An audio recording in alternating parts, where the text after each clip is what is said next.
وبرکاتہ اللہ وبرکاتہ.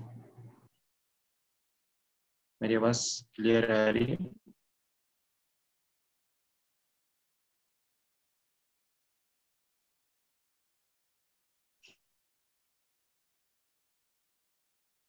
السلام علیکم ورحمۃ اللہ وبرکاتہ. بسم اللہ الرحمن الرحیم. الحمد للہ رب العالمین والصلاة والسلام على اشرف الانبیاء والمرسلین سیدنا محمد وعلى آلہ وصحبہ اجمعین. اما بعد. پچھلی کلاس میں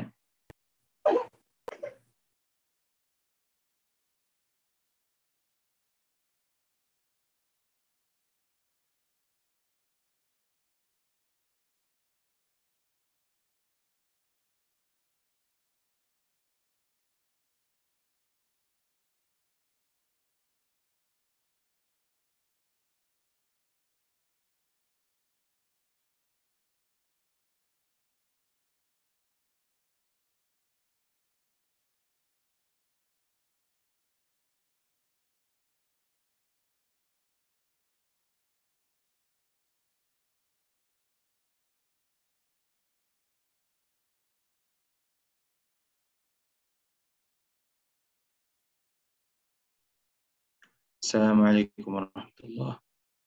جی میری آواز آ رہی ہے؟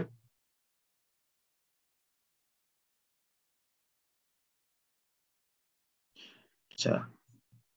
پچھلی کلاس میں ہم لوگوں نے چند آیات سورہ فاتحہ کی آغاز کی، ہم لوگوں نے اس کی تفسیر اور تشریح کی تھی، اور آج انشاءاللہ ہم لوگ مالک یوم الدین سے اس کا آغاز کریں گے. تو اللہ رب العالمین نے، جیسا کہ ہم لوگ جان چکے ہیں، کہ سورہ فاتحہ نازل کی، اور یہ بہت ہی عظیم صورت ہے، اور اللہ رب العالمین نے لازمی بات ہے کہ جب یہ بہت عظیم صورت ہے، اس کا مطلب یہ ہے کہ اس میں بہت سارے عظیم ایسے سبق ہیں کہ جو اللہ رب العالمین چاہتا ہے کہ وہ ہم تک پہنچے. اسی لیے اس صورت کا نام سبع المثانی بھی ہے، کیونکہ اللہ رب العالمین چاہتے ہیں کہ ہم لوگ یہ صورت بار بار پڑھیں اور اس سبق تک پہنچے کہ جو اللہ رب العالمین ہمیں اس صورت میں بتانا چاہتے ہیں. تو اس صورت کی جو تیسری آیت ہے، مالک یوم الدین. مالک کہتے ہیں عربی زبان میں بادشاہ کو، شہنشاہ کو. تو اللہ رب العالمین نے فرمایا کہ مالک یوم الدین، یعنی کہ بندہ یہاں پر اپنے رب کی تعریف کرتے ہوئے کہتا ہے کہ اللہ رب العالمین تو ہی مالک ہے. یوم یعنی کہ دن، عربی زبان میں یوم کہتے ہیں دن کو. مالک یوم الدین، یوم جزا کا مالک. الدین یعنی کہ یوم جزا، یوم الدین یعنی کہ یوم الجزا، یوم الحساب. وہ دن جس دن بدلہ دیا جائے گا، وہ دن جب انسان کو اپنے اعمال کا صلہ ملے گا، اپنے اعمال کا بدلہ دیا جائے گا. تو اللہ رب العالمین اس دن کا بادشاہ ہے، اس دن کا شہنشاہ ہے، اس دن اسی کی ملکیت ہوگی. کیوں اللہ رب العالمین نے خاص کیا اس آیت میں کہ میں قیامت کے دن کا مالک ہوں؟ کیا اللہ رب العالمین اس سے پہلے دنیا میں جو دن ہے اس کا مالک نہیں ہے؟ بالکل، اللہ رب العالمین ہمیشہ سے ہی مالک ہے اور ہمیشہ مالک رہے گا، اور قیامت کے دن کا بھی مالک ہے، آج کا بھی مالک ہے، کل کا بھی مالک تھا اور کل کا بھی مالک رہے گا. لیکن یوم الدین کو خاص کیا یہاں پہ اللہ رب العالمین نے، کہ اللہ رب العالمین وہ ہے جو قیامت کے دن کا، یوم الجزا کا مالک ہے. تو خاص کرنے کی ایک وجہ یہ ہے کیونکہ اس دن کسی اور کی بادشاہت نہیں ہوگی. آج جو ہے وہ بھی اللہ رب العالمین ہی اس پوری کائنات کا مالک ہے، لیکن بہت سارے لوگ بھی ایسے ہیں کہ جو اپنی اپنی ملکیت کا دعویٰ کرتے ہیں کسی چیز کے اوپر. بعض کہتے ہیں کہ ہم اس گھر کے مالک ہیں، بعض کہتے ہیں ہم اس گاڑی کے مالک ہیں، بعض کہتے ہیں ہم اس زمین کے مالک ہیں، بعض کہتے ہیں ہم اس ملک کے مالک ہیں، بعض کہتے ہیں کہ ہم ان بندوں کے مالک ہیں، ان بندوں کے اوپر حکمران ہیں، بعض کہتے ہیں کہ ہم اپنے اعضاء کے مالک ہیں، بعض کہتے ہیں کہ ہم اپنے جسم کے مالک ہیں. تو اس ملکیت کا دعویٰ کرنے والے بہت سارے لوگ آج پائے جاتے ہیں. لیکن قیامت کے دن ایسا ہوگا، یوم الجزا کے دن ایسا ہوگا، جہاں کسی کے پاس کسی قسم کی کوئی بھی ملکیت نہیں رہے گی. فرمایا اللہ رب العالمین نے قرآن کریم میں، یوم لا تملک نفس لنفس شیئا والامر یومئذ للہ، کہ اس دن کسی قسم کی بھی ملکیت نہیں رہے گی. یوم لا تملک نفس لنفس شیئا، اس دن کسی بھی نفس کی کسی دوسرے نفس کے اوپر کسی قسم کی کوئی ملکیت نہیں رہے گی. والامر یومئذ للہ، اور اس دن سارا کا سارا امر، یعنی کہ سارے کی ساری بادشاہت، سارے کے سارے فیصلے اللہ رب العالمین کی طرف سے ہی ہوں گے. اس دن نہ تو کسی کی ملکیت میں کوئی زمین رہے گی، نہ کسی کی ملکیت میں کوئی گھر رہے گا، نہ کسی کی ملکیت میں اس کے اپنے اعضاء رہیں گے. کیونکہ جیسا کہ ہمیں ایک حدیث سے پتہ چلتا ہے کہ قیامت کے دن جو انسان کے اپنے اعضاء ہیں وہی اس کے خلاف گواہی دے رہے ہوں گے.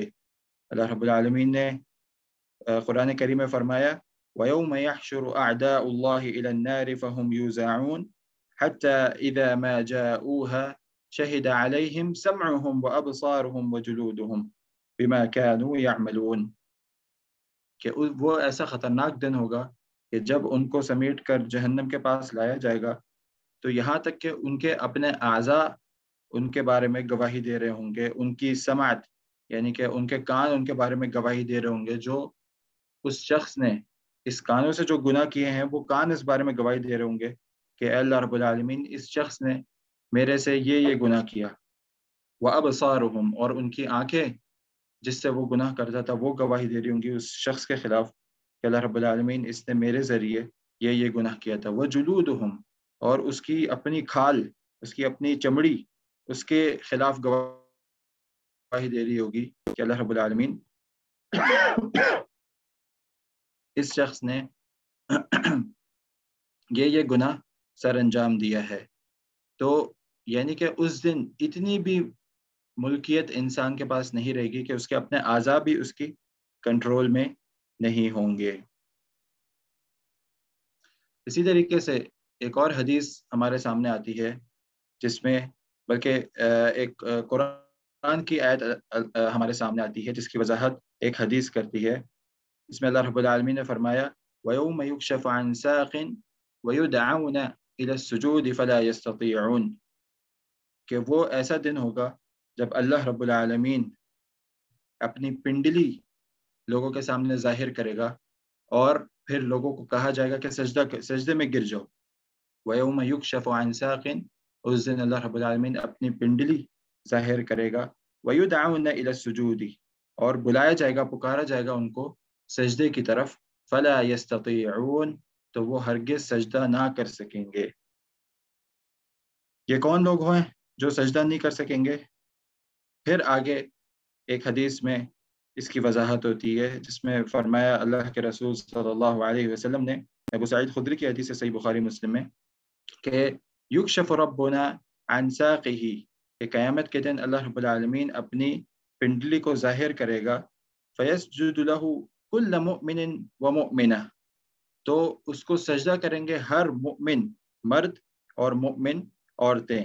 فیبقى كل كان يسجد في الدنيا، تو کچھ لوگ اس وقت بھی ایسے ہوں گے جو سجدہ نہیں کر سکیں گے، یعنی کہ جب پکارا جائے گا سجدے کی طرف تو سارے مؤمن مرد اور مؤمن عورتیں سجدے میں گر جائیں گے.